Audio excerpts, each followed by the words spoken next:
الحمدللہ رب العالمین والصلاة والسلام علی سید الانبیاء والمرسلین وعلی آلہ وصحبہ اجمعین، اما بعد۔ اسلام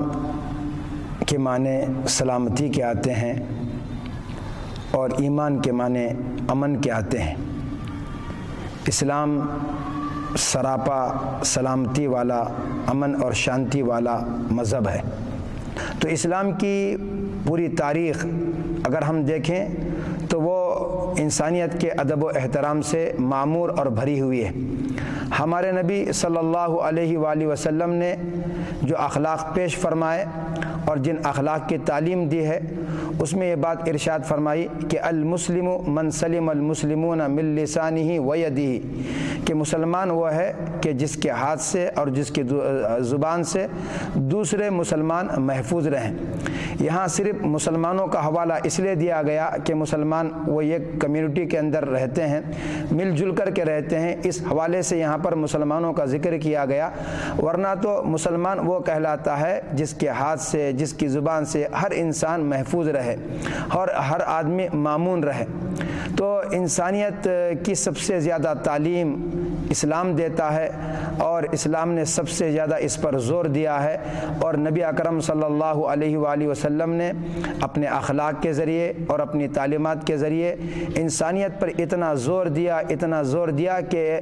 اسلام کا نام ہی جو ہے وہ سلامتی والا اور امن والا بن گیا۔ اب دنیا کے اندر ہم دیکھتے ہیں کہ کچھ لوگ اسلام کے نام پر دہشت گردی کی کارروائیاں کرتے ہیں، خون خرابہ کرتے ہیں اور قتل و غارت گری کا بازار قائم کرتے ہیں۔ یہ جتنے بھی لوگ اسلام کے نام پر کرتے ہیں، ان کا اسلام سے کوئی رشتہ نہیں ہے، ان کا اسلام سے کوئی تعلق نہیں ہے، اس لیے کہ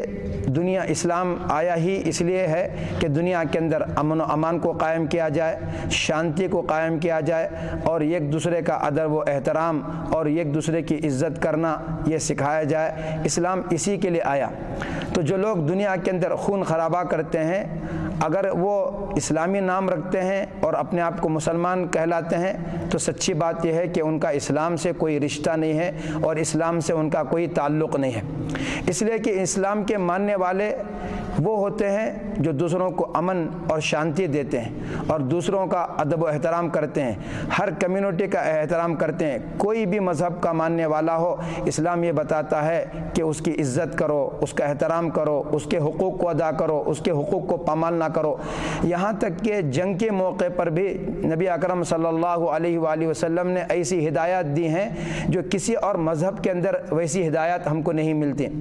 آپ صلی اللہ علیہ وسلم نے فرمایا کہ کسی عورت کو قتل نہ کرو، کسی بچے کو قتل نہ کرو، کسی بوڑھے کو قتل نہ کرو اور کسی ایسے شخص کو نہ مارو جو اپنی عبادت گاہ میں بیٹھ کر کے عبادت کے اندر مصروف ہے۔ تو اس طریقے سے اسلام نے بڑی زبردست ایسے موقع پر ہدایات دی ہیں جو عین جنگ کا موقع ہوتا ہے، جب جذبات آدمی کے بہت زیادہ مشتعل ہوتے ہیں اور جذبات آدمی کے بہت زیادہ اشتعال انگیز ہوتے ہیں۔ ایسے موقع پر بھی یہ تعلیم دی گئی کہ وہاں پر کسی کے حقوق کو پامال نہ کیا جائے، یہاں تک کہ یہ کہا گیا کہ درختوں کو بلا وجہ کاٹا نہ جائے اور کھیتوں کو اجاڑا نہ جائے اور برباد نہ کیا جائے۔ انسان تو انسان، درختوں کو بھی کاٹنے اور کھیتی کو بھی برباد کرنے سے منع کیا گیا۔ اب جہاں تک رہی بات، ہم دیکھتے ہیں کہ اس دنیا کے اندر موجودہ زمانے میں بہت سے لوگ اسلام کے نام پر جو ہے دہشت گردانہ کارروائیاں کرتے ہیں اور اس کو جہاد کا نام دیتے ہیں۔ اگر وہ لوگ مسلمان ہیں تو ہم یہ کہنے میں کوئی باک نہیں رکھتے اور کہنے میں کوئی ہم اس طرح کی جھجک محسوس نہیں کرتے کہ اگر وہ اس طرح کی کارروائیاں جہاد کے نام پر کر رہے ہیں تو اسے جہاد نہیں کہا جاتا۔ جہاد تو شانتی قائم کرنے کے لیے، امن قائم کرنے کے لیے کیا جاتا ہے، قتل و غارت گری کو ختم کرنے کے لیے کیا جاتا ہے اور سب لوگوں کو عزت اور احترام لوگوں کو دینے کے لیے جہاد کیا جاتا ہے۔ اگر جہاد کے نام پر دہشت گردی کی جائے تو یہ کسی بھی طریقے سے جہاد کہلانے کے لائق نہیں ہے۔ تو اب ایک بہت بڑا جو ایک سلگتا ہوا مسئلہ ہے وہ داعش کا ہے، جس کو شارٹ کٹ الفاظ میں آئی ایس کہا جاتا ہے۔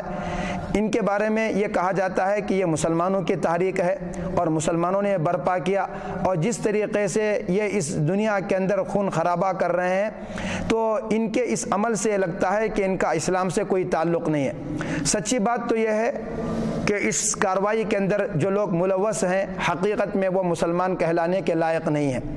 بظاہر وہ اسلامی حلیہ رکھتے ہوں، بظاہر وہ اسلامی وضاقتہ رکھتے ہوں، اسلامی نام رکھتے ہوں، لیکن ان کا اسلام سے کوئی رشتہ اور تعلق نہیں ہے، اور ایسا لگتا ہے کہ اسلام دشمن طاقتوں نے ان کو کھڑا کیا ہے، ان کو تیار کیا ہے۔ چنانچہ کئی ایسے جو ہے ہمارے پاس حقائق ہیں اور کئی ایسی باتیں ہمیں ملتی ہیں کہ اس کو جو ہے اسلام دشمن عناصر نے، اسلام دشمن طاقتوں نے، اسلام دشمن جو ممالک ہیں انہوں نے ان کو تیار کیا ہے، اس لیے کہ ان کے پاس جس قسم کے جدید اسلحے پائے جاتے ہیں اور جس قسم کے جدید ٹیکنالوجی پائی جاتی ہے اور مال و دولت کی فراوانی ہے، یہ ان کی مدد کے بغیر، ان کے تعاون کے بغیر ان کو حاصل ہونا ممکن نہیں ہے۔ اس لیے کہ یہ بہت ہی محدود تعداد میں لوگ ہیں، تو محدود تعداد میں ہونے کے باوجود اور محدود ملک میں گھرے ہونے کے باوجود ایسی جدید ٹیکنالوجی کا ان کو حاصل ہو جانا، جدید اسلحات کا ان کو حاصل ہو جانا، یہ دشمن عناصر اور دشمن طاقتوں کے بغیر ممکن نہیں ہے۔ بہرحال مسلمانوں کی جہاں تک بات ہے وہ ہر طرح کی دہشت گردانہ کارروائیوں کی مذمت کرتے ہیں، ناپسند کرتے ہیں، اور وہ کسی بھی طریقے سے دہشت گردانہ کارروائیوں کے اندر ملوث نہیں ہیں۔ دنیا کے اندر جو بھی دہشت گرد تنظیمیں پائی جاتی ہیں، چاہے اس کا جو بھی نام ہو، مسلمانوں کا، اور بالخصوص ہم یہ ڈنکے کی چوٹ پر کہنے کے لیے تیار ہیں کہ ہندوستان کا کوئی مسلمان کسی بھی دہشت گردی کی تنظیم اور تاریخ سے کسی قسم کا کوئی تعلق نہیں رکھتا، چاہے وہ القاعدہ ہو، چاہے وہ آئی ایس ہو، چاہے وہ لشکر طیبہ ہو، چاہے کوئی بھی انڈین مجاہدین ہو، یہ سب کے سب ان کے بنائے ہوئے نام ہیں، ان کا اسلام سے اور مسلمانوں سے کوئی تعلق نہیں۔ ہندوستان کے مسلمان پرامن ہیں اور پرامن رہنے کو پسند کرتے ہیں، وہ انسانوں کا ادب و احترام کرتے ہیں، انسانوں کے حقوق کو ادا کرتے ہیں۔ تو اس لیے یہ ہندوستان کے مسلمانوں کے بارے میں ہم یہ ڈنکے کی چوٹ پر کہنے کے لیے تیار ہیں کہ ہندوستان کا مسلمان کسی بھی دہشت گردانہ کارروائیوں کو پسند نہیں کرتا۔ اگر کوئی جو ہے اسلام کے نام پر دہشت گردانہ کارروائیاں کرتا ہے تو ہم اسے مسلمان ماننے کے لیے تیار نہیں۔ مسلمان وہ ہے جو پوری دنیا کے اندر امن و شانتی کی دعوت دیتا ہے اور امن و شانتی کو پھیلاتا ہے اور اسی کے لیے کام کرتا ہے، اسی کے لیے جو ہے دن رات وہ اس کی فکر کرتا ہے۔ تو دنیا کے اندر جتنی بھی کارروائیاں ہو رہی ہیں ان کارروائیوں کے بارے میں ہم یہ کھلے طور پر کہنے کے لیے بالکل حق بجانب ہیں کہ یہ ساری کارروائیاں امریکہ کے اشارے پر، اسرائیل کے اشارے پر اور انہی کی مدد سے اور ان کے تعاون سے ہو رہے ہیں۔ لہذا مسلمان جو ہے امن کا پیغامبر ہے، امن کا داعی ہے، امن کی دعوت دینے والا ہے اور امن اور شانتی ہی کو جو ہے وہ پسند کرتا ہے، اسی کی دعوت دینے والا ہے۔ لہذا ہمارا کسی بھی دہشت گردانہ کسی بھی تحریک سے، کسی بھی تنظیم سے ہمارا کوئی کسی قسم کا تعلق نہیں ہے، اور ایسی تمام تنظیموں کو ہم جو ہے ہر طریقے سے کنڈم کرتے ہیں، ان کی مذمت کرتے ہیں۔ لہٰذا ہم نوجوانوں سے اور پورے ملک کے لوگوں سے یہ کہنا چاہیں گے کہ اس طرح کی جو تنظیمیں ہیں ان سے ہم ہوشیار رہیں۔ یہ اس طرح ان تنظیموں کا نام لے کر کے مسلمانوں کو بدنام کرنا چاہتے ہیں اور مسلمانوں کے درمیان میں افتراق پیدا کرنا چاہتے ہیں، تو مسلمانوں کو جو اس طرح کی تنظیموں سے اور ان کی کارروائیوں سے چوکنا ہونا چاہیے اور مسلمانوں کو بھرپور ان کی مذمت کرنی چاہیے، اور مسلمان کبھی بھی ان کی مذمت کرنے میں پیچھے نہیں رہا ہے۔ جب بھی جہاں کہیں بھی کوئی دہشت گردانہ کارروائیاں ہوئی ہیں تو مسلمان سب سے آگے بڑھ کر کے آگے آ کر کے جو ہے اس کی مذمت کی ہے، چاہے وہ امریکہ کے اندر کوئی دہشت گردانہ کارروائیاں ہوئی ہو، چاہے وہ فرانس کے اندر ہوئی ہو، چاہے کسی بھی دنیا کے کسی بھی خطے کے اندر کسی بھی ملک کے اندر کوئی بھی دہشت گردانہ کارروائی ہوئی ہو، اس کی مسلمانوں نے بھرپور مذمت کی ہے۔ ہمارے اس ہندوستان کے اندر یہاں پر بڑے بڑے جلسے کیے، بڑے بڑے پروگرام کیے، اور ہر جماعت نے اور ہر تنظیم نے بڑے بڑے پروگرام کر کے جو ہے یہ ثابت کیا کہ مسلمانوں کا دہشت گردی سے کوئی تعلق نہیں ہے، مسلمان ہر طرح کی دہشت گردی کی مذمت کرتے ہیں.